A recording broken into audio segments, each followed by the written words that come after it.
বললেন তোমার স্বভাব হারিয়ে গেছে, পরভাব এসে চেপে গেছে। পরভাব, অন্যের স্বভাব তোমার উপরে এসে গেছে। দুষ্কৃতির অসুরের স্বভাব তোমার মধ্যে। কি খাওয়া উচিত তা জানো না, কি বলা উচিত তা জানো না, কি করা উচিত তাও জানো না, কোন পথে যাবে তাও জানো না। এ তো সব হারিয়ে গেছে। এখন আবার ফিরে পাবে। হরিকথা শোনো আর হরিকথা বলো, চেত দর্পণ মার্জন। আবার ফিরে পাবে তোমার নিজ ভাব, নিজ স্বভাব, নিজ পথ,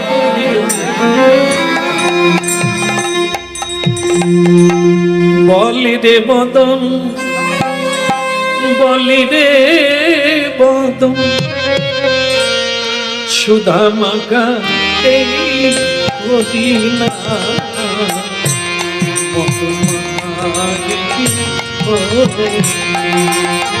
বলে রে বদন, বলে রে বদন, সুধা মাখা এই মদিনা, মধু মাখা এই কৃষ্ণ নাম। একবার বলি রে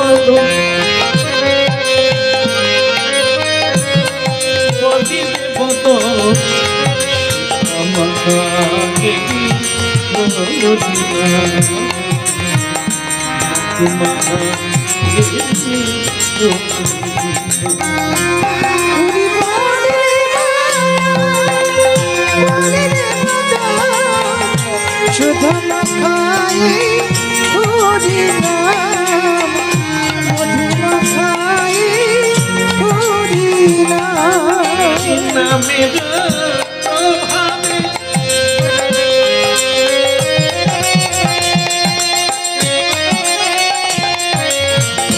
নামের প্রভাবে জ্বালা তুঝে যাবে, হরি নামের প্রভাবে জ্বালা তুঝে যাবে, সুশীতল হবে প্রাণ।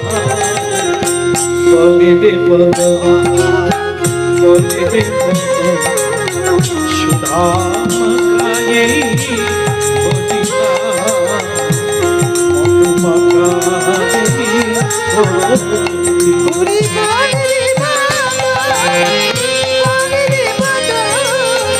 সুধা মাখা এই হরিনাম, মধু মাখা এই কৃষ্ণ নাম। বলে রে বদন, বলে রে বদন,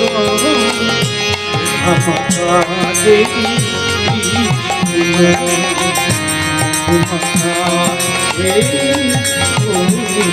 ওর বলে রে বদন, বলে রে বদন, সুধা মাখা এই হরিনাম, মধু মাখা এই কৃষ্ণ নাম।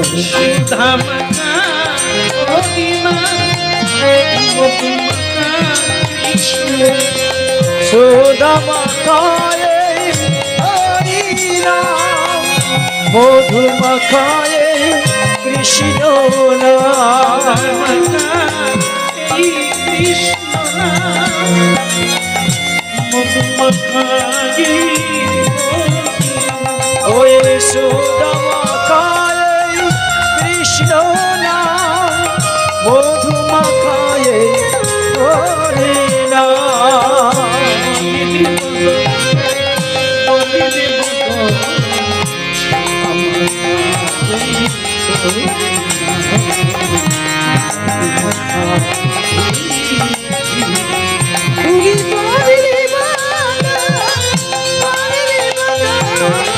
সুধা মাখা এই হরিনাম, মধু মাখা এই কৃষ্ণ নাম।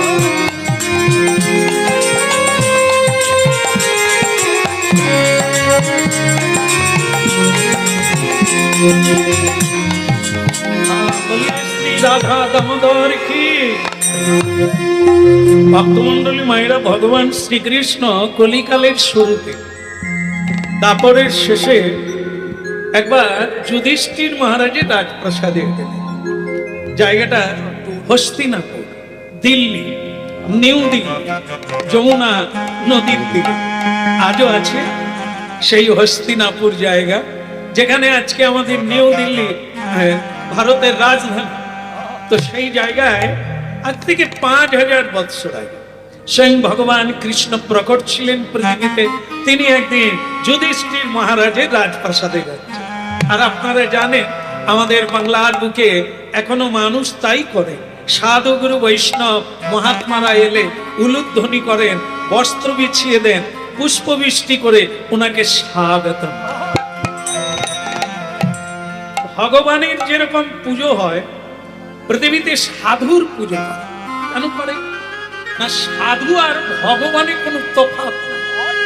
যেমন প্রতিমার পুজো হয়, কখনোই নয়, প্রতিমার পুজো কখনো হয় না, ঘটে পুজো হয়।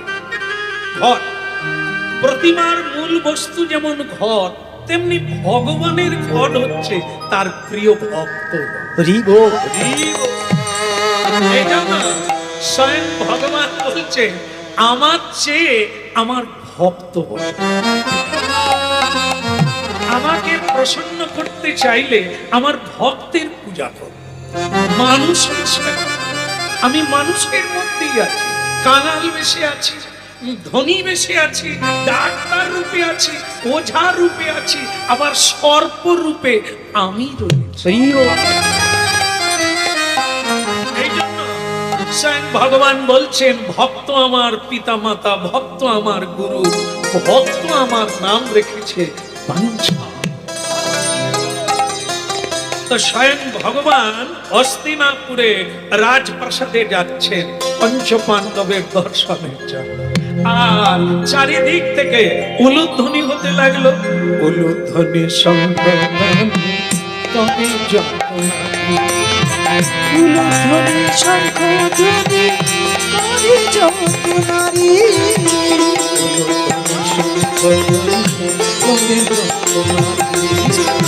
উলুধ্বনি শঙ্খ ধ্বনি করে যত নারী।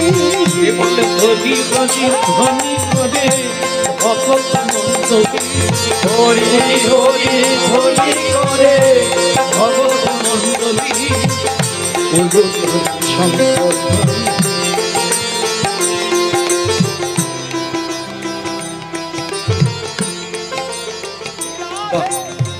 বহু জায়গায় গিয়েছে, এরকম পরিবেশ দেখি না।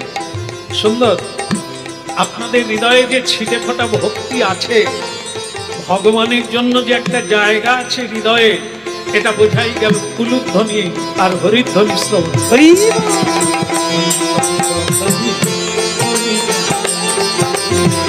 উলুধ্বনি শঙ্খ ধ্বনি করে যত নারী, বলো হরি হরি হরি হরি ভগত মন্ডলী, হরি হরি ধ্বনি করে ভগত মন্ডলী,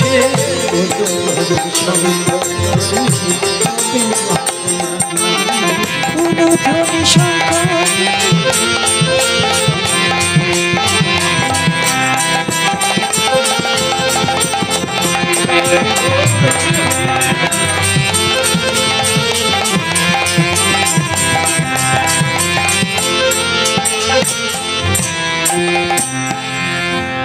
খুব ভালো লেগেছে আমার। আসলে ব্যাপারটা অন্য কিছু নয়, রাজার দোষে রাজ্য নষ্ট, প্রজা কষ্ট পায়। আর বললে কোনো অসুবিধা নাই তো? না না, সব পারি, মায়েদের কষ্ট দিতে পারি না। তাহলে শুনুন কি বলছেন ভগবান কৃষ্ণ। বলছেন হবে না, উলুধ্বনি করবে না, হরিধ্বনি করবে না, আমার গায়ে পুষ্পবৃষ্টি করবে না, মাল্যদান করবে না। আরে কোন জায়গা দেখতে হবে? এদেশের রাজাকে দেখতে হবে। তো রাজার দোষে রাজ্য নষ্ট। রাজা যদি নাস্তিকবাদী হয়, রাজা যদি পাষণ্ডী হয়, রাজা যদি কৃষ্ণ ভক্তিহীন হয়, তাহলে সে তার প্রজাগণকে ভক্তি পথে যেতে দেবে না, ধর্মকর্মে বাধা দেবে, সাধুদের অপমান করবে, সাধুদের নির্যাতন করবে। সেটা রাজার ইচ্ছা।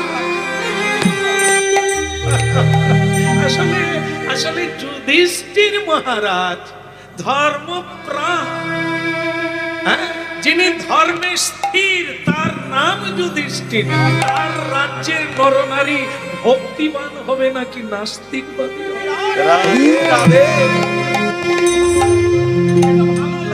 আরে ভালো তো সেই দেশে লাগবে রাজা যদি ধার্মিক হয়, রাজা যদি ন্যায়পরায়ণ, রাজা যদি নীতিমান হয়, তবে তো ঠিকঠাক সবকিছুই ঠিক থাকবে। আর রাজা যদি অনীতিজ্ঞ হয় আর সব সময় ব্যভিচার অত্যাচারে লিপ্ত থাকে, তাহলে সেই দেশের মানুষ মানুষ থাকবে কি করে? ও তো অমানুষে পরিণত হয়। আমার খুব ভালো লাগলো এগুলো ধ্বনি দেখে, হরির ধ্বনি দেখে, পুষ্পমাল্য দিয়ে, চন্দন দিয়ে ভূষিত করে স্বাগত, তাকে স্বাগত করা হলো। আসলে কি, পূজ্য ব্যক্তির যদি পূজা না হয়, সে পৃথিবী থাকবে কি করে? যেখানে মুড়িরও দাম যা, মুড়কিরও দাম তা। মিছুরি আর মুড়ির দাম যদি এক হয়, তাহলে ওখানে ন্যায় নাই, শুধু অন্যায় আছে। ন্যায় অন্যায় দুটো ভেদ থাকবে, তফাৎ থাকবে, তবে তো বিচার হবে। আর যেখানে এগুলোর কোনো মূল্য নাই, সেখানেও কোনো মূল্য নাই। ভালো ভালো ভালো লাগলো। নিশ্চয়ই রাজা ধার্মিক যুধিষ্ঠির মহারাজ, তার জন্যই আপনার দেশের, আপনার রাজ্যের এই অবস্থা ভারী সুন্দর। আরে কোন দেশে আছো রে? ছেলে বাবার সামনে ধূমপান করছে, বাবার সামনে বৌমার কাঁধে হাত দিয়ে বেরিয়ে যাচ্ছে। এ কোন অসভ্য দেশ? ওই দেশের রাজা কেমন, তার শাসন দণ্ড কেমন, এগুলো ভাবতে হবে। হ্যাঁ, রামচন্দ্র সীতা দেবীকে বনবাসে দিয়েছিলেন কেন? রাজার দোষে রাজ্য নষ্ট, অকালে ছেলে মরে গেল, এ তো রাজার দোষ। হ্যাঁ, একটা মেয়েকে, তার স্ত্রীকে চুরি করে রাক্ষস রাজ রাবণ যে জায়গাটার নাম শ্রীলঙ্কা, সেই লঙ্কায় নিয়ে চলে গেল। 14 বৎসর কাটিয়ে যে মেয়েটাকে তার স্বামী রামচন্দ্র আবার ঘরে নিয়ে আসলো, তাহলে হবে না? যাকে পর পুরুষ স্পর্শ করে ধরে রথে তুলেছে, কি করেছে এতদিন, তার নারীত্ব আছে কি নেই? সেই মেয়েকে নিয়ে যদি রাজা আবার রাজ্য শাসন করে, তাহলে রাজার অবস্থা কি হবে, রাজ্যের প্রজাদের কি হবে? এই জন্য ভগবান রামচন্দ্র সীতা দেবীকে নির্বাসন দিয়েছিলেন প্রজাদের মঙ্গলের জন্য। রামায়ণ মহাভারত যদি না পড়ো, তুমি কথা পড়বে? মহানীতিগত ভগবান শ্রীকৃষ্ণ আর কর্তব্যে কঠোর মর্যাদা পুরুষোত্তম সেতু শ্রীরামচন্দ্র, এই ভারতবর্ষে তার আবির্ভাব, সে জায়গা আজও আছে অযোধ্যা। সরজু নদীর তীরস্থ অযোধ্যা, নেপালে জনক নন্দিনী জনকের নিবাস, সীতা দেবীর জন্মস্থান। আজও লক্ষ কোটি মানুষ তার দর্শনে। তাহলে বুঝুন, রাজার দোষে রাজ্য নষ্ট, প্রজা কষ্ট পায়। ভগবান শ্রীকৃষ্ণ বলে তুলনা দেওয়ার নাই, কি মানুষের অভ্যর্থনা করার। कृष्ण कन्हैया की, हाथ जोर से लगाइए, कृष्ण कन्हैया की। সবই ভালো লাগছে, একেবারে যে ভালো তা বলা যাবে না। এখানে আমার একটা জিনিস খারাপ লাগছে, বলবো না, ছেড়ে দেবো। না না, কোথায় কি হবে কি মনে করবে? আপনারাও যখন সায় দিচ্ছেন, আর আমি তো থাকবো না, চলে যাবো, যাওয়া। এটাকে এই সব ভালো লেগেছে। সামনে যিনি বসে আছেন, মুখটা যেন তেজাল ভাড়ের মতো। এত লোক হাসছে, এত লোক আনন্দ করছে আমাকে দর্শন করে। এনার কি হয়েছে আমি বুঝি নাকি নৌকা ডুবি হয়ে গেল নাকি? না না, এই হরিবাসরের সামনে যারা আছে তারাও বি হাসছে আর আনন্দ করছে। জায়গাটা তো এখানে না, হস্তিনাপুরে, দিল্লি। আজকে যে জায়গার নাম নিউ দিল্লি, সেইখানে যুধিষ্ঠির মহারাজ একেবারে বচনহীন, হাস্যহীন, মলিন বদনে, বিষণ্ণ চিত্তে বসে আছে। তো ভগবান কৃষ্ণ রসিকেন্দ্র চূড়ামৌলি, তিনি রসজ্ঞ, তাই তিনি বললেন, আপনার কি নৌকা ডুবি হয়ে গেছে নাকি? ধন রত্ন সব ডুবে গেছে নাকি? আপনি ওরকম বসে আছেন? আরে মানুষের দুঃখ নাই এটা হয়? দুঃখ যার নাই তার সুখেরও অনুভব নাই। থাকবে সুখ দুঃখ, চাওয়া পাওয়া, পাওয়া হারিয়ে যাওয়া, এ লাভ ক্ষতি, হার জিত, এগুলো তো থাকবে। তাহলে মানুষ হাসতে ভুলে যাবে? আরে আমি এসেছি একটা স্বাভাবিক একটা বাহ্যিক সম্বর্ধনাও তো করতে পারে। এটি মানুষের ব্যবহার কি হয়েছে তাই বল। ভক্তমন্ডলী মায়েরাই বলা যা অমনি যেন ফেটে পড়া ক্ষোভে, দুঃখে, শোকে জর্জরিত মানুষটা কেঁদে।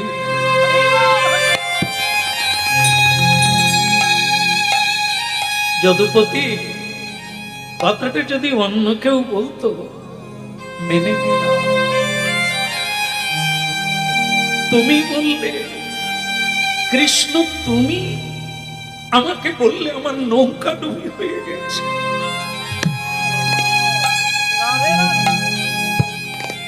কৃষ্ণ, এই যুদ্ধ ভারত যুদ্ধ, ইতিহাসের পাতা, এই কুরুক্ষেত্রে পঞ্চ পাণ্ডব, কুরু পাণ্ডবের যে যুদ্ধ তুমি বলেছিলে, এটা দু ভাইয়ের যুদ্ধ নয়, এটা ব্যক্তিগত যুদ্ধ নয়, এ হলো সমগ্র দেশ যুদ্ধ। তুমি তো ছিলে, সেই যুদ্ধের নায়ক তো তুমি।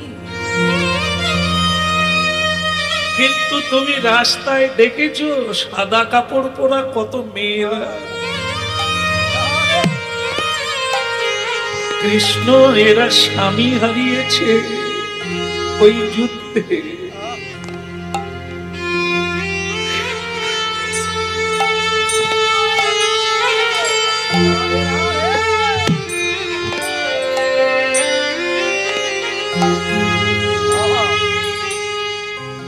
ওই দেখো ছেলে মেয়েরা কাঁদছে, কেউ বাবা বলছে, কেউ দাদা বলছে।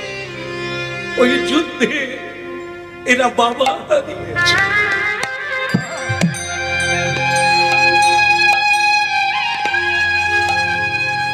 আমি রাস্তায় বেরোলেই এরা আগুন তুলে বলে, যুধিষ্ঠির মহারাজ, এই রক্তক্ষয়ী যুদ্ধ করে তুমি রাজ্য পেলে সুখে থাকো, আমরা সর্বহারা হয়ে চোখের জলে বেঁচে।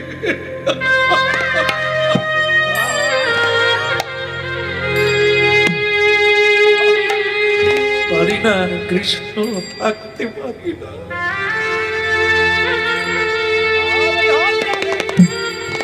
এর জন্য তুমি দায়ী।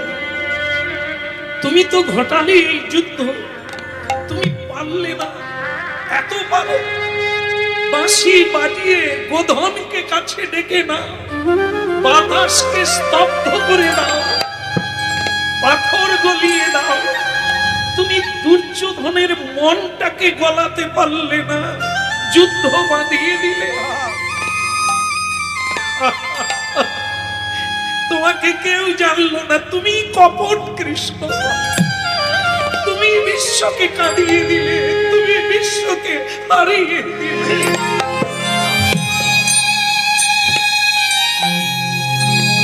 আজ আমার চোখের জল সে তোমার জন্য।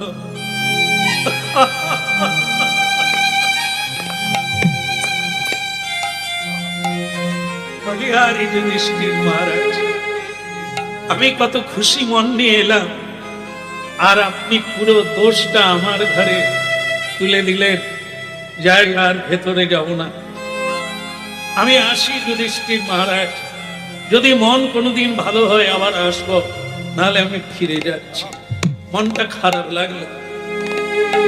অন্য কেউ বললে কথা ছিল, কিন্তু আপনাকে আমি ভালোবাসি। আপনি যখন বনবাসে গিয়েছিলেন, আমিও বনবাসে গিয়ে আপনার সঙ্গে দেখা করে আপনাকে খুশি করেছি। আর আজ আপনি আমাকেই দোষী করে দিলেন। আসি, ভালো লাগছে না, মনটা পরে আসবো।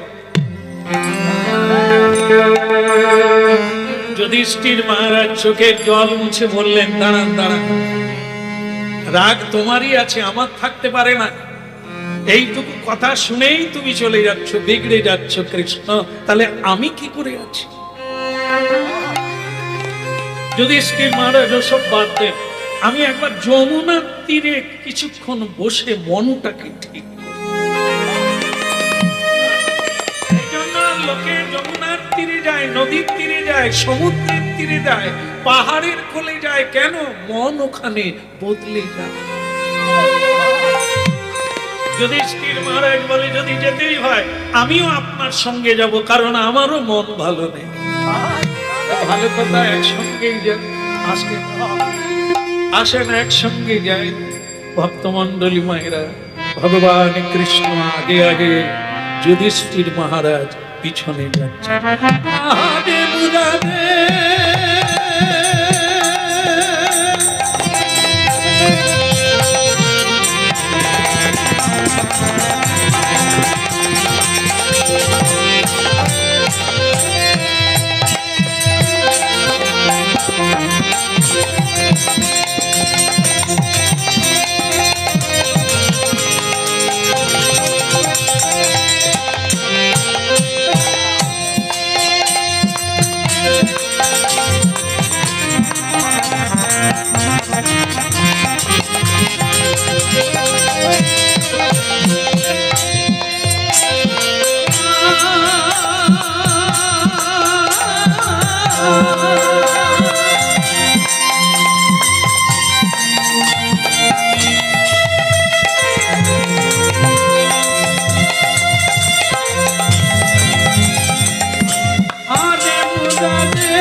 হলো হরে মুরারে মধু কইটা ভারে গোপাল গোবিন্দ ও গুণ সরে।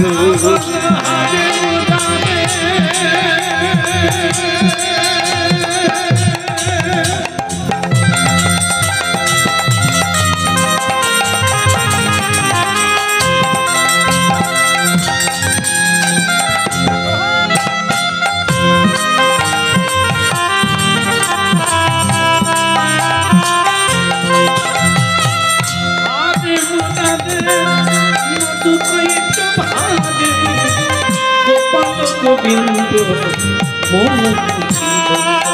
বলো হারে মুরারে মধু কইট ভারে গোবিন্দ মুকুন্দ সরে। গোপাল গোবিন্দ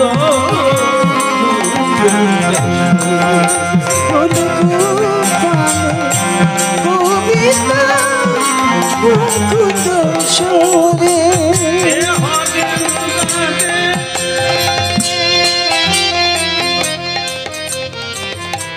আরে যুধিষ্ঠির মহারাজ কোথায় গেল? মুশকিল হলো। আরে মহারাজ বলে, আমি এখানে। ওখানে কি করছেন? বলে, একটা দৃশ্য দেখছি। ওখানে আর কি দৃশ্য দেখলে? আরে আপনি, এই কৃষ্ণ তুমি এসো না, তুমিও দেখলে অবাক হবে। এই দৃশ্য কোনোদিন তুমি দেখো না। ভগবান কৃষ্ণ বলে, তোমাকে তো এই জন্যই টেনে এনেছি। কারণ অনেক মানুষ আছে বোঝালেও বোঝে না, তাদেরকে করে দেখাতে হয়, প্র্যাকটিক্যালি। যতই তুমি বাচ্চাকে আস্তে আস্তে, যতই তুমি বাচ্চাকে বলো সাবধানে চলো, পড়ে যাবে, সে বলে আমি বড় হয়ে গেছি।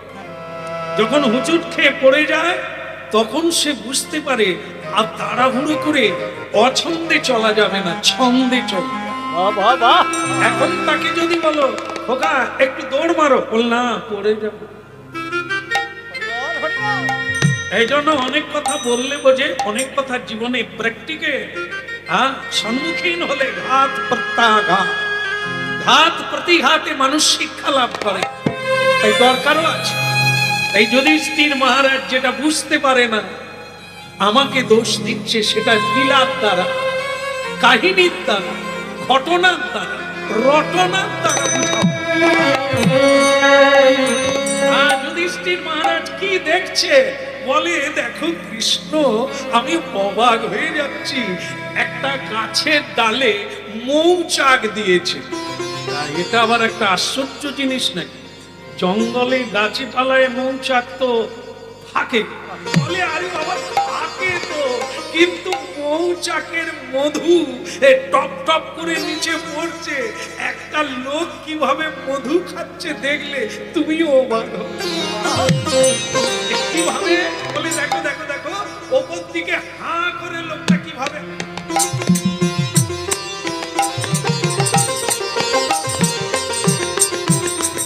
কৃষ্ণ বলে খারাপ নয়, নিজের ধান্দায় সেটা আছে, তুমি তোমার ধান্দায় চলো, এখানে দাঁড়িয়ে লাভ নেই। দাঁড়াও না দেখি নাকি। হঠাৎ দেখে যে লোকটি মধু খাচ্ছে তাকে খাওয়ার জন্য আর একজন, সে হলো একটি বিরাট ময়াল সাপ, অজগর। আস্তে আস্তে করে তার শরীর তো বিরাট, ধীরে ধীরে করে জঙ্গল ভেদ করে আসছে ওই মধু খাওয়া লোকটার দিকে, কিন্তু মধু খাওয়ার লোকটা তা জানে না। আনন্দে আত্মহারা যুধিষ্ঠির মহারাজ বলছে, কৃষ্ণ বিপদ। কি বলে, লোকটা জানে না, মধু খাওয়ায় ব্যস্ত, মাতাল মত্ত, আর ওদিকে তাকে খাওয়ার জন্য একটা মহাকাল সাপ তার দিকে আসছে। ওটা তো আমিও দেখতে পাচ্ছি, তা আপনি কি করবেন? চলো আমরা বরং গঙ্গার ধারের দিকে যাই। যুধিষ্ঠির মহারাজ রেগে গিয়ে বললে, এই তোমার একটা দোষ কৃষ্ণ, লোক মরে যাবে, বিপদ তার একেবারে কাঁধের গোড়ায়, আর আমরা চলে যাব। এই জন্যই তো তোমাকে বললাম, এত লোক যে মরেছে কুরুক্ষেত্রে তোমারই জন্য। হ্যাঁ, আমারই জন্য। তো বেশ, আপনি লোকটাকে কি করবেন? আমি বাঁচাবো। বেঁচে যাবে। আমি যদি বলে দিই যে তোমার পিছনে সাপ আসছে, তুমি পালিয়ে এসো বাবা, আর মধু খেও না, ও তো বেঁচে যাবে। এইটুকু তো, হ্যাঁ এইটুকুই বটে। ঠিক আছে, আমি ওই দূরে গিয়ে বসে আছি, আপনি ওকে বাঁচান, যদি পারেন তো ভালো হয়, পারেন মানে গ্যারেন্টি আমি ওকে বাঁচাবো, ওকে মৃত্যুর হাত থেকে বাঁচাবো, তোমার মতো না। না না, ঠিক আছে ঠিক আছে, আপনি বাঁচিয়ে আসুন, আমি বরং ওই ঢিপিটার উপরে বসে। এখন যুধিষ্ঠির মহারাজের কাজ হলো লোকটাকে জানিয়ে দেওয়া যে তোমার মৃত্যু তোমার দিকে ধেয়ে আসে। এই তো কাজ, জানিয়ে দিলেই তো বেঁচে যায়। তাহলে কি বলে ডাকবো ওকে? ওর নাম তো আমার, মধু যখন খাচ্ছে ওকে যদি মধুদা বলা যায় ঠিকই হবে। আরে এই মধুদা, আরে ধত্তেরি, এ মধুবালা, এ মধু খাওয়া দাদা, ও মধু দাদা। কি রে বাবা, কানে শোনে না নাকি? আরে ও মধুদা, মধুদা। সে এতক্ষণ পরে খেতে খেতেই বলছে, মানে সে বলতে চাচ্ছে নিজের চরকায় তেল, আমাকে কিছু বলতে হবে না, তুমি যাও। সে মধুদা বল। আবার যুধিষ্ঠির মহারাজ বলছে, আরে ও মধুদা, তুমি যে বুঝছো না, তোমাকে খাওয়ার জন্য কেউ আসছে, তুমি দেখতে পাচ্ছ, তুমি মরে যাবে, সাপের পেটে ঢুকে যাবে। বলে মেলা বকো না, এ জঙ্গলে দীর্ঘদিন আমি মধু খাচ্ছি, এরকম জিনিস নাই।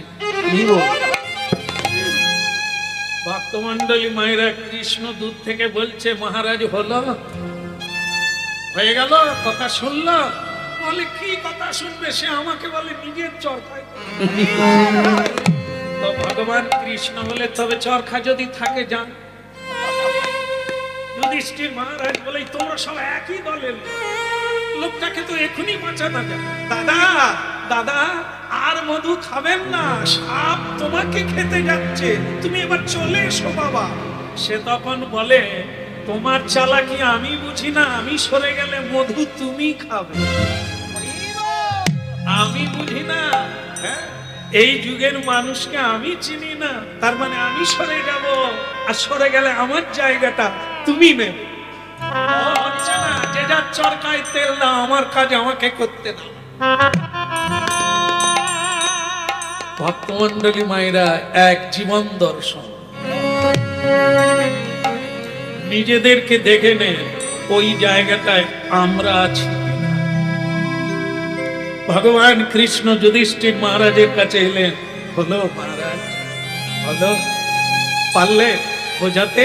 বলে কিছুতেই তো তাকে বোঝাতে পারছি। বোঝান, চেষ্টা তো করুন, তাহলে মরে যাবে তো। আপনি বোঝান। আরে কি বোঝাবো, অজগর তো এসে গেছে। দেখতে দেখতে, কথা বলতে বলতে অজগর বড় মুখ করে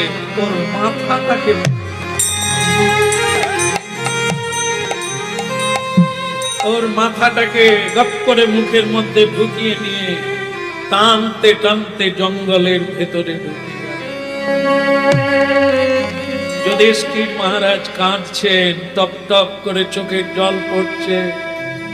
কৃষ্ণ বলছেন মহারাজ, পারলে একটা মানুষ, তাকেই ঘোরাতে পারলেন না বুঝিয়ে, অথচ সত্য। কোন না কোন ব্যক্তি তাকে এইটুকু জানিয়ে দিলেই তো সে বেঁচে যেত।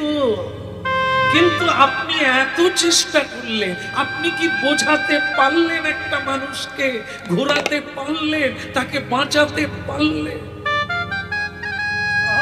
দেখে, যুগ যুগ ধরে মানুষের কল্যাণের জন্য আমি বেদ, পুরাণ, উপনিষদ কত কি তৈরি করলাম, কত সাধুদের পাঠালাম পৃথিবীতে ধর্ম প্রচারের জন্য, সত্যটা জানাবার জন্য। ব্যাসদেব 18টা পুরাণ রচনা করলো মানুষের কল্যাণের জন্য। যুধিষ্ঠির মহারাজ, এ মানুষ সাধুরও কথা শোনে না, বেদ পুরাণ পড়ে না। মায়ারূপী করাল গ্রাসে মানবকে যে গ্রাস করবে, আটকাবে কে?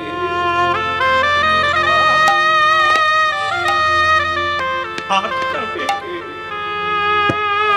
এটাই তো দুঃখের বিষয়, বললেও কেউ শোনে না।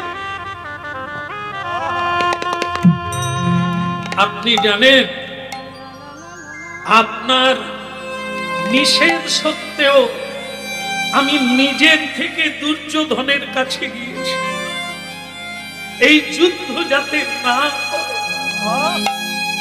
কেউ শোনে না, আমার বাণী কেউ মানে না।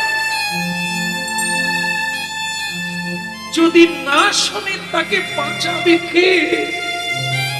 যেমন আপনি একজনা মানুষকে ঘোরাতে পারলেন না, আমি বিশ্বকে ঘোরাবো কি করে? বেদ, পুরাণ, কথা, বাণী, উপনিষদ সব দিয়েছি, মানুষ বুঝবে বলে। কিন্তু সেই মানুষ যদি এদিক পানে না তাকায়, কোনো কথা না শোনে, আমি সংসারে মজিল গৌরাঙ্গ ভুলি না শুনিলি সাধুর কথা। সংসারে মজিলি গৌরাঙ্গ ভুলিলি না শুনিলি সাধুর কথা। অতি গৌরাঙ্গ ভুলি। আচ্ছা, হরিবাসর কমিটি ভিক্ষার দ্বারাই ভগবানের সেবা করছে। আপনাদেরও সেবা করছে, এখনো আপনাদের সামনে ভিক্ষার ঝুলি নিয়ে যেতে চাইছে। আপনাদের সাধ্য অনুসারে ভগবত সেবায় দান করবেন। সংসারে মজিলি গৌরাঙ্গ ভুলিলি না শুনিলি সাধুর কথা। ইহ পরকাল, ইহ পরকাল কুল খোয়ালি,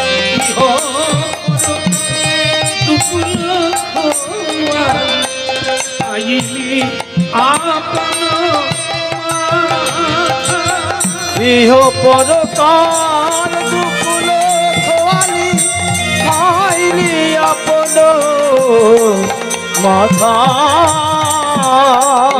ইহ পরকাল দুকুল খোয়ালি, খাইলি আপন মাথা।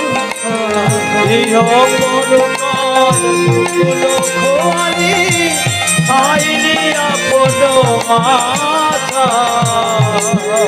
ইহ পরকাল দুকুল খোয়ালি, খাইলি আপন মাথা। গৌরাঙ্গ ভুলিলি সংসারে না শুনিলি সাধুর কথা। গৌরাঙ্গ ভুলিলি সংসারে মজলি, না শুনিলি সাধুর কথা। ভক্তমন্ডলী মায়ের সাধুর কথা না শুনিলি সাধুর কথা। গৌরাঙ্গ ভুলিলি সংসারে মজলি, না শুনিলি সাধুর কথা। ইহ পরকাল দুকুল খোয়ালি, ইহ পরকাল দুকুল খোয়ালি, খাইলি আপন মাথা, খাইলি আপন মাথা। ওই ইহ পরকাল দুকুল খোয়ালি, খাইলি আপন মাথা, খাইলি আপন মাথা।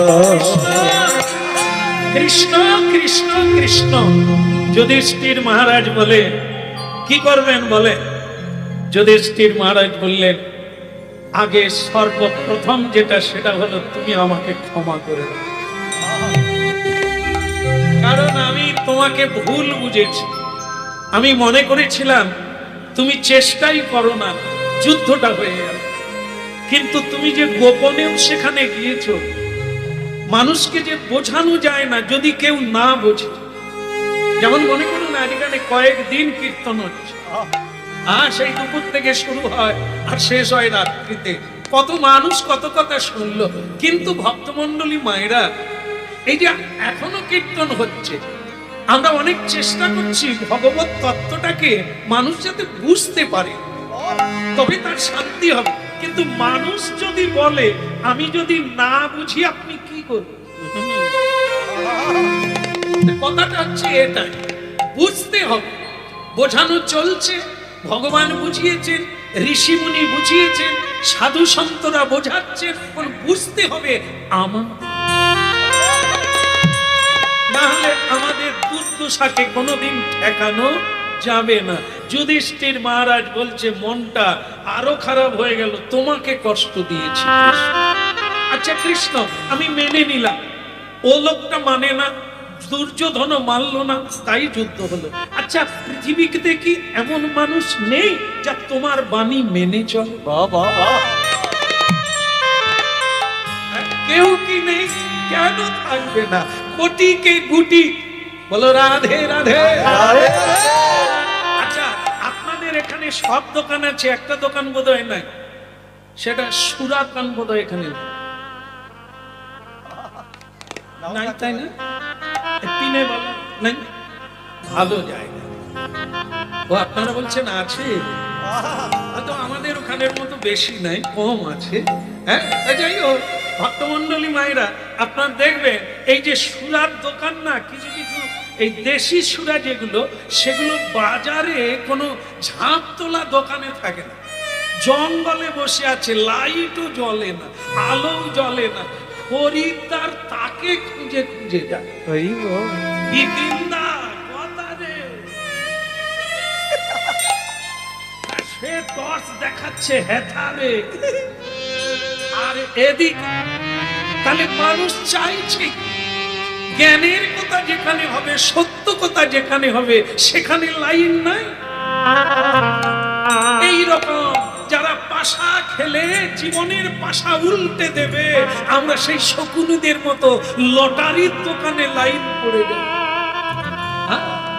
এই মানে কি বলবো, জুয়া খেলা, এগুলো খেলার জন্য আমরা ব্যস্ত হয়ে উঠেছি, কিন্তু আসল খেলায় যোগদান বলো না ভুলিতে তাহাতে সুধা মাখা। হরিনাম মানে কাল্পনিক নয়, কোন গল্প গাথা নয়, বাস্তবতা। আজকের দুঃখের বিষয় হলো এটাই, যদি মানি তো কানাই, আর যদি না মানি তাতে কিছুই নাই। আজ আমাদের দুর্দশা এমন কেন? এই সাধুর কথা শুনি না, শুনি অসাধুর কথা শুনি। দুর্যোধন শকুনির কথা মানলো, কিন্তু কৃষ্ণের কথা মানল। আর এ সংসারে শকুনির কি অভাব আছে? অভাব আছে না, ঘরে ঘরে শকুনি আছে। এই জন্য আমরা শকুনিকে সমাদর করি, তার উপদেশ মেনে নিই, কিন্তু সাধুর উপদেশ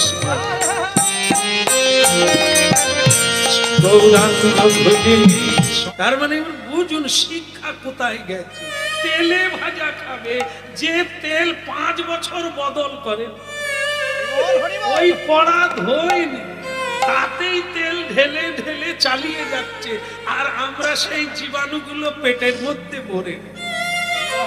আমরাই শিক্ষায় এগিয়ে গিয়েছি, আমরাই দীক্ষায় এগিয়ে গিয়েছি, সমাজ সংস্কার।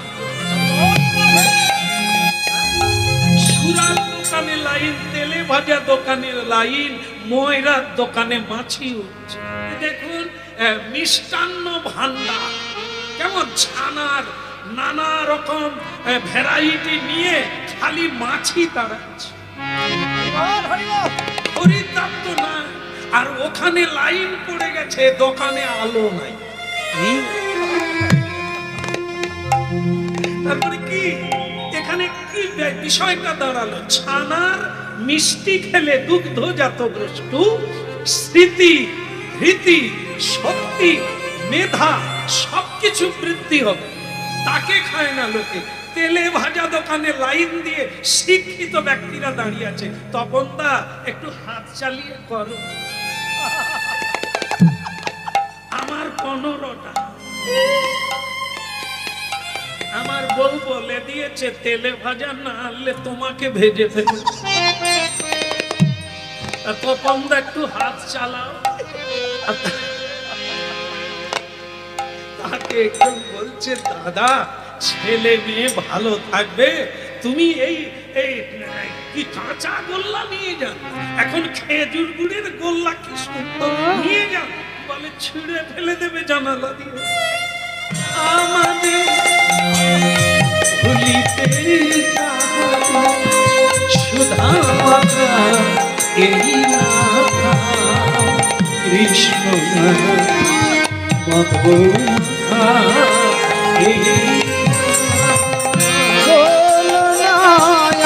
আমারে ভুলিতে তাহারে সুধা এই নাম কৃষ্ণ নাম মধুমাখা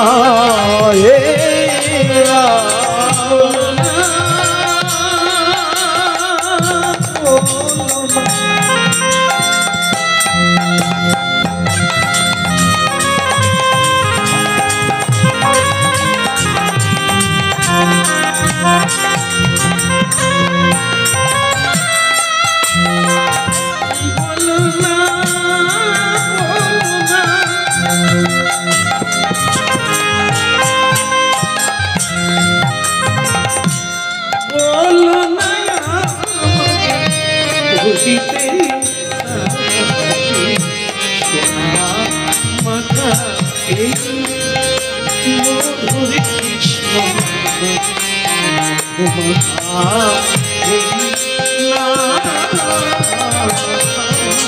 না বলো না আমারে ভুলিতে তাহারে সুধা মাখা কৃষ্ণ মধু মাখা রে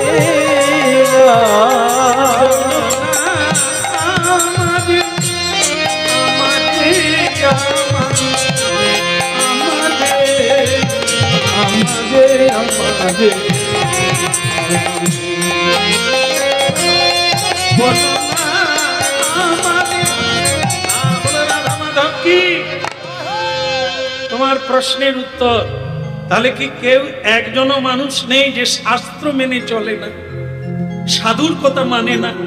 হ্যাঁ, ভগবান কৃষ্ণ বললেন এই যে এতগুলো দৃষ্টান্ত দিলাম, বাজারে ময়রার দোকানে লাইন নাই, তেলে ভাজা দোকানে লাইন, তার মানে কি এইরকম? তাই কোটিকে কোটি, 1 কোটি মানুষের মধ্যে একজন আছে, আছে বলেই পৃথিবী আছে।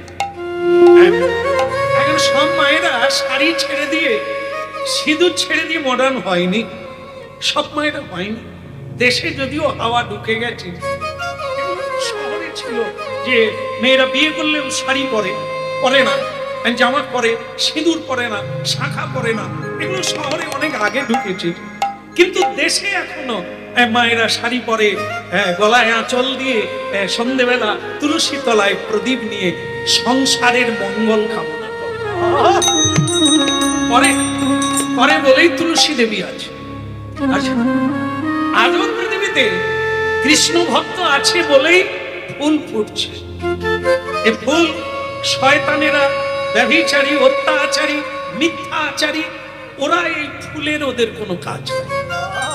ওরা ফুল ভালোবাসে, শিশুকে হত্যা করে, বালিকাকে হত্যা করে।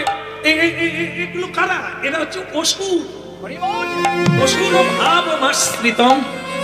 যাদের ভেতরে অসুর ভাবের উৎপত্তি ঘটে গেছে, তাদের ভেতরে ফুলের ভালোবাসা নাই। যারা ফুল ভালোবাসে তারা শিশুকে ভালোবাসে, যারা শিশুকে ভালোবাসে তারা বৃদ্ধকেও ভালোবাসে। শিক্ষা এগিয়ে গেছে, বৃদ্ধদের বাস হচ্ছে কোথায়? বৃদ্ধাবাসে। চোখের জলে, নাকের জলে কান্নাকাটি করে একে অপরকে জড়িয়ে ধরে।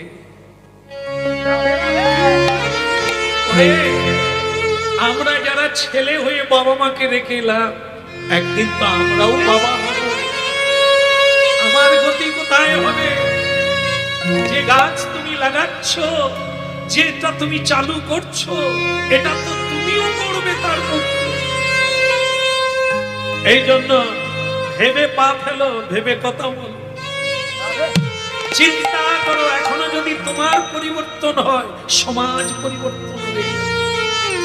মাইক্রোফোনে বললে হবে না, সভা করলে হবে না। মানুষ নিজে যদি বদল হয়, তার দ্বারা পাড়াটা বদল হবে, গ্রামটা বদল হবে, তারপরে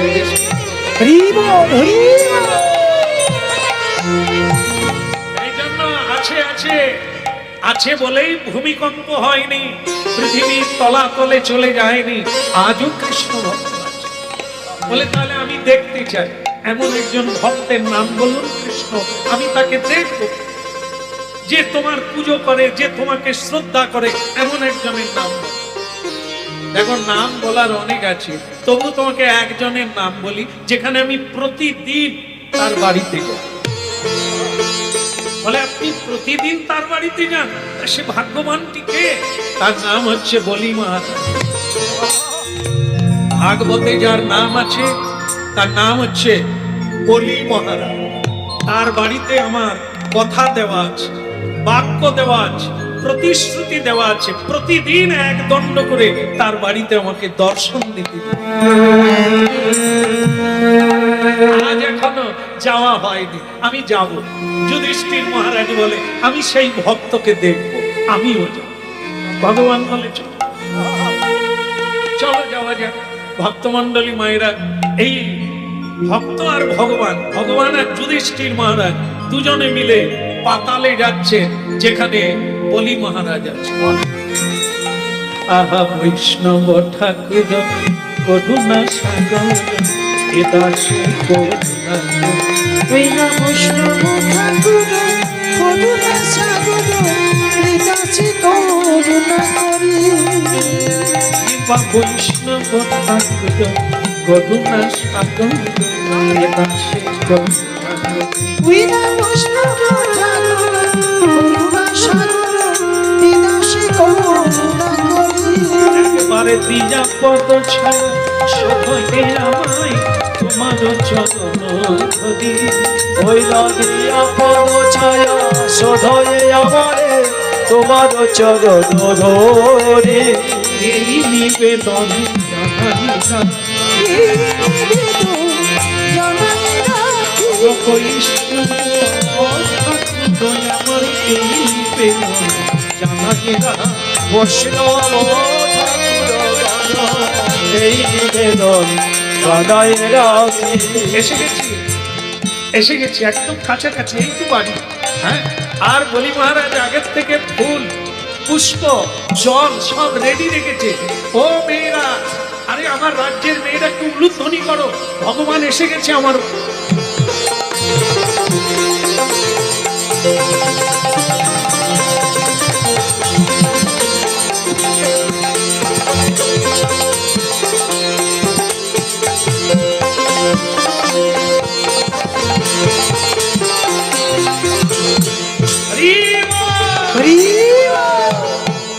যুধিষ্ঠির মহারাজ বলে কি অভ্যর্থনার ঘটা, ভালো সুন্দর।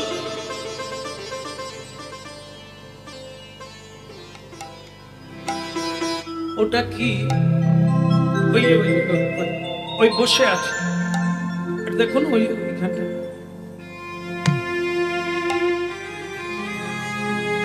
বলো রাধে রাধে। যুধিষ্ঠির মহারাজ ঘরের মধ্যে ঢুকতে গিয়ে ভগবান ঢুকে গেছে, কিন্তু যুধিষ্ঠির মহারাজ চৌকাঠ পার হলো না, দাঁড়িয়ে একটা দৃশ্য দেখলেন। সেটা কি? কে একজন বসে আছে মুখ নিচু করে, হাঁটুর উপর পা গুঁজে। কে তুমি? দেখে তাকে মানুষ, কিন্তু শিকল দিয়ে বাঁধা, পরনে রাজবেশ, মনে হয় রাজার ছেলে, কিন্তু তাকে শিকল দিয়ে বাঁধা। যুধিষ্ঠির মহারাজ বললেন, ভগবান কৃষ্ণ বলছেন ইনি নাকি পরম বৈষ্ণব, ভগবানের ভক্ত। তো তিনি যদি ভক্ত হবে, তার বাড়িতে এরকম নির্মম ভাবে একজনকে শিকল দিয়ে বেঁধে রেখেছে।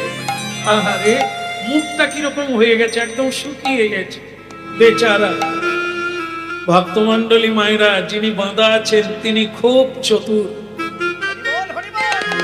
তিনি এক এক মানুষের এক এক চরিত্র ভালো বুঝেন, কাকে কি দিয়ে ঠকাতে হবে ও ঠকবাজি চতুর, খুব চতুর। তাই এই যুধিষ্ঠির মহারাজ ধার্মিক। এই যেমন আমরা এখন আমরা যখন বাসে ট্রেনে কীর্তন গাইতাম, তো সারা রাত কীর্তন গেয়ে সকালবেলা বাসে উঠতাম, আর সিট নাই। তো তখন কোনো লোককে বলতাম, দাদা আপনি উঠে গেলে সিটটা আমাকে দেবে, অনুরোধ করে বলতাম। সে বললো, হ্যাঁ বাবা, তুমি কীর্তন করেছো, সারা রাত জেগেছো, আমি উঠে যাব, তোমাকে দেবো। একদম পাক্কা কথা। ও লোক বলে না, আমি বলেছি। এখন সে লোক উঠলো, আমার সাইটের লোক, মানে আমি তো তালপাতা সিপাই, তাই আমাকে এক ঘুঁটো মেরে বসে গেল। আমি বললাম, দাদা এই লোকটাকে জিজ্ঞাসা করুন, আমি বলেছি যে আপনি উঠলে আমাকে দেবে। হ্যাঁ, সে তখন, আমি বললাম, দাদা একটু বলে যান যে আপনি আমাকে বলেছে। সে বলে, আমার বলার সময় নাই, গাড়ি ছেড়ে দেবে, আমার নামবার সময়। সে চলে গেল। আমি তখন এনাকে বললাম, দাদা সিটটা আমার। সে আমাকে স্পষ্ট এত লোকের সামনে বলেল, তোমার বাবা সিটটা কি তোমার বাবা, তুমি দাবি করবে আর তোমাকে আমি ছেড়ে দেবো? ভক্তমণ্ডলী মায়েরা, আমি বললাম, দাদা বাবা টাবার কথা উঠলো কেন? আমি তো আপনাকে বললাম যে ও লোককে আমি বলেছিলাম। সে তখন বলে এক ঠাই করে মেরে দেবো, কীর্তন ভুলে যাবে। তো ভক্তমন্ডলী মায়েরা আবার শেষে কি বললো জানে? আমি কীর্তন গাই, এই আপনার কীর্তন, আমাকে বলছেন শির ছেড়ে দেন। দেখলেন তো, মানে কীর্তন গাই বলে কোনো অন্যায়েরও প্রতিবাদ করা যায়। তুমি কীর্তন গান করো, তোমার মুখে এই কথা, মানে আমার জায়গায় যদি কেউ বাড়ি বসিয়ে দেয়, আমি হাত জোড়ো করে তাকে বলবো দাদা ঠিক আছে,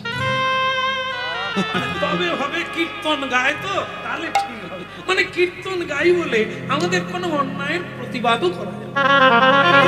তুমি না সাধু, তোমার এটা বলা ঠিক হয়েছে? তাই এই জন্য আমরা অনেক সময় কুলু বেঁটে না দেখার ভান করে পালিয়ে আয়, ভাই কীর্তন গাই।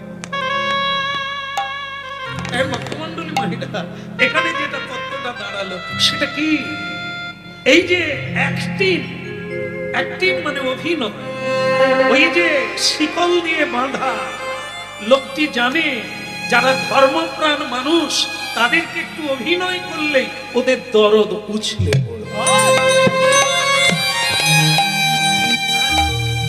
তো ভক্তমন্ডলী মায়েরা অমনি বলে উঠলো কি, আরে ভাই তোমাকে বেঁধে রেখেছি কেন? কি অন্যায় তুমি করেছিলে? সেই লোকটি তখন কথা না বলে ভাবের দ্বারা বোঝাচ্ছে।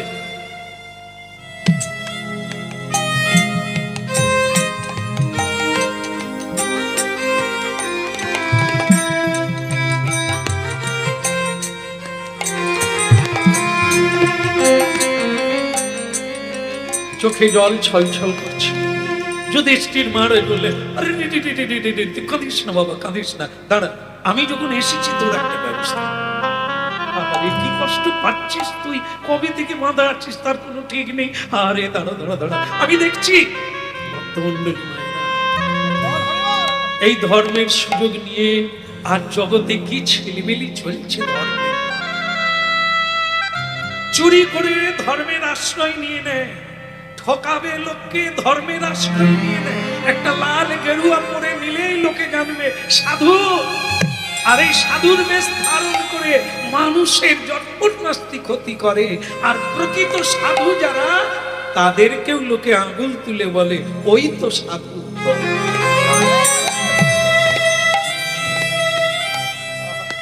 ত্রেতা যুগে রাবণ, তার গুরু ছিল ভগবান ভোলানাথ, যোগী ভোলানাথ। ভক্তমন্ডলী মায়েরা, ভোলানাথ রাবণকে ত্যাগ করলো, শিষ্যত্ব ত্যাগ করলো। ও আমার শিষ্য নয়, ওকে আমি কোনোভাবে সাহায্য করব না। কেন? মা পার্বতী বললেন সে তোমার পুজো করে, সে তোমার ভক্ত, সে তোমার শিষ্য, কেন তুমি তাকে সাহায্য করবে? ভোলানাথ বললেন, নরাধম, যে শিষ্য গুরুকে ডুবিয়ে দেয় তলাতলে, নর্দমায় ফেলে দেয়, তাকে কোনোদিন শিষ্য বলা যায়? বলে কিরকম? বলে বেটা, তোর লোভ জেগেছে, কামনা জেগেছে, মেয়ে চুরি করবি, নারী হরণ করবি, তা তুই রাজা, তোর পক্ষে সবই সম্ভব। তুই রাক্ষস রাজ, রাবণ লঙ্কাধিরাজ, তোর দ্বারা সবই সম্ভব। ও বেটা গেল সীতা চুরি করতে, কার রূপ ধরে?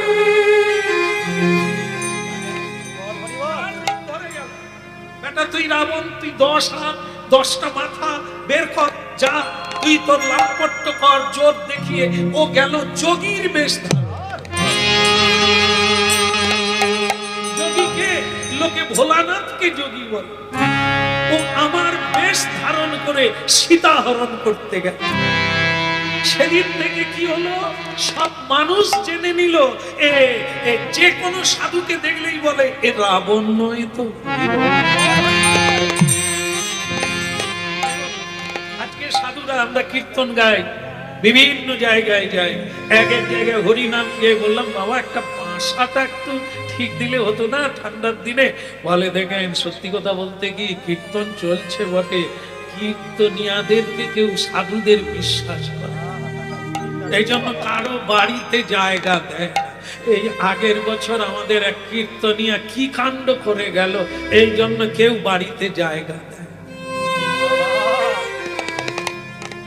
ভক্তমণ্ডলী মায়েরা যখন বলি এগুলো খাবো না, এগুলো আমরা প্রসাদ রূপে খাই, কিন্তু এগুলো তো হয় না, বলে কত বড় বড় কীর্তনিয়া খেয়ে গেছে, হাঁসের ডিম, মুরগির ডিম খেয়েছে, আপনার চাইতে বড় বড় কীর্তনিয়া। তারা আবার বললো আজকের দিনটা থাকবো, কালকে পুকুরে জাল ফেলে খেয়ে যাবো। আর আপনি তো সাধারণ একটা কীর্তনিয়া। আমি বললাম বাবু এই পর্যন্তই থাক।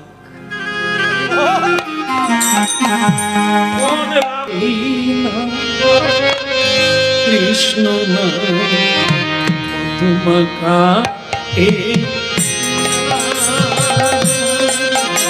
নানা বলো না আমারে ভুলিতে তাহারে মধুমাখা কৃষ্ণ হরি নাম মধুমাখা এই না